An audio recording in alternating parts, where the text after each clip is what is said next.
Je vais vous parler de l'imposture. Les conséquences de l'imposture. Qu'est-ce qui se passe dans une société quand les gens qui sont normalement programmés, si on peut dire, pour occuper une certaine place, ne le font pas? Ou quand ils font quelque chose qui ne correspond pas à leur programmation. Et cette imposture peut avoir évidemment des conséquences considérables. Comme dans une maison, quand on construit une maison, et quand on l'équipe avec des matériaux qui ne sont pas appropriés, qui ne correspondent pas, qui n'ont pas la qualité nécessaire. Qu'est-ce qui va se passer avec cette maison? Est-ce qu'elle ne va pas imploser d'une manière ou d'une autre? Donc c'est une question de société fondamentale, une question de civilisation même, je dirais. Quand on remplace un produit par un autre produit, une personne par une autre personne, qui est moins compétente, qui est moins valable, c'est la question du right place, right man on the right place. Il est arrivé dans bien des cas que l'on ait remplacé une personne par une autre et que ça ait des effets tout à fait négatifs. Inversement, si on remplace quelqu'un qui est un imposteur par quelqu'un qui est vraiment qualifié, ça peut avoir des effets positifs. Sur le plan théologique, sur le plan religieux, le problème se pose également. C'est aussi la question de ce qu'on appelle le grand remplacement. Bon, dans l'esprit des gens, on va dire le grand remplacement, c'est-à-dire qu'on remplace un groupe par un autre, on remplace une population par une autre. Mais dans le domaine religieux, pour ceux qui sont concernés par ce domaine, le remplacement, par exemple, du peuple hébreu par un peuple de personnes qui ne sont pas habilitées, si on peut dire, qui ne sont pas qualifiées pour la mission initialement octroyée, ça fait problème également.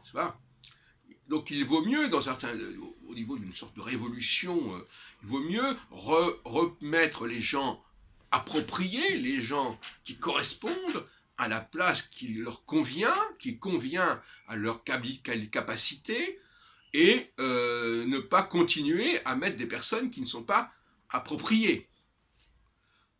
Alors il y a des sociétés qui sont plus atteintes par ce mal de l'imposture que d'autres, ça va de soi.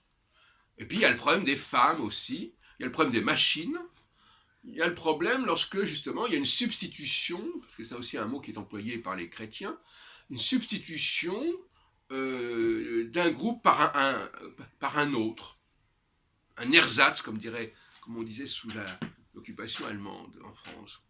On remplace, on met autre chose, un succédané qui va rentrer dans les bottes, dans les vêtements du précédent, un vêtement qui risque d'être un peu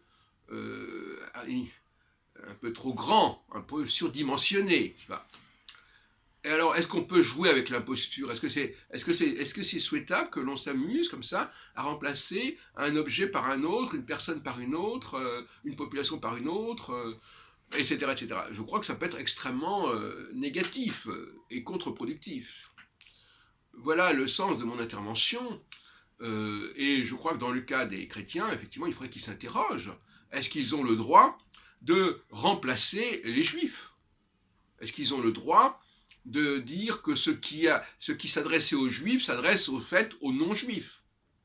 Comme dirait l'épître aux Éphésiens, qui ne se prive pas de dire que désormais la frontière entre juifs et non-juifs a disparu. C'est leur façon de comprendre la notion de nouvelle alliance. Or, quand on regarde la nouvelle alliance au Jérémie 31, on voit que ce n'est pas du tout ça. Il ne s'agit pas de changer le peuple, il s'agit de changer la modalité de l'alliance, qui n'est pas du tout la même chose.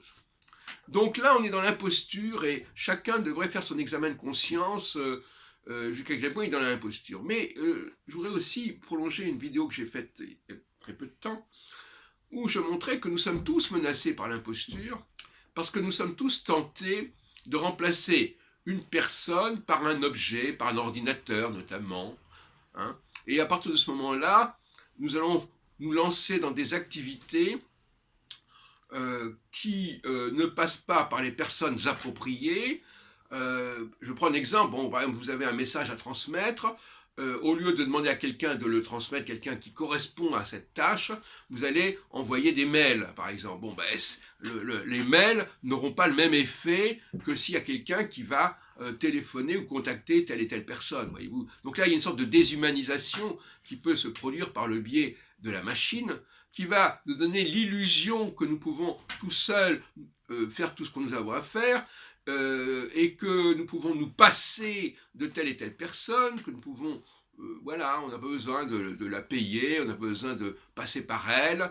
Bon, alors effectivement, j'ai dit parfois que il y avait des abus, c'est-à-dire que parfois des gens voulaient à tout prix nous aider, alors qu'on pouvait faire les choses nous-mêmes. Mais malgré tout, je crois que c'est une pente dangereuse, voyez-vous. Il vaut mieux, dans la mesure du possible, que les choses se fassent, que les gens qui sont ce que j'appelle le niveau 1 ne se mettent pas à la place du niveau 2, que les gens du niveau 2 ne se mettent pas à la place du niveau 3, etc., etc. Et que les machines ne se mettent pas à la place du niveau 4, etc. Donc il y a des choses il faut faire attention, faire son examen de conscience, se dire, mais finalement, oui, je crois que je peux faire les choses à la place de cette personne-là, que je peux me passer de cette personne-là pour telle et telle activité ou telle et telle tâche, et en fin de compte, on s'aperçoit que le résultat, c'est que ça sera mal fait, ou que ça ne sera pas fait, ou que il y aura une procrastination, où on n'aura pas les résultats voulus, etc., etc. Donc, tout cela est très dangereux et nous menace d'implosion parce que les choses ne sont pas faites comme il faudrait les faire, et c'est un mal extrêmement grave, l'imposture.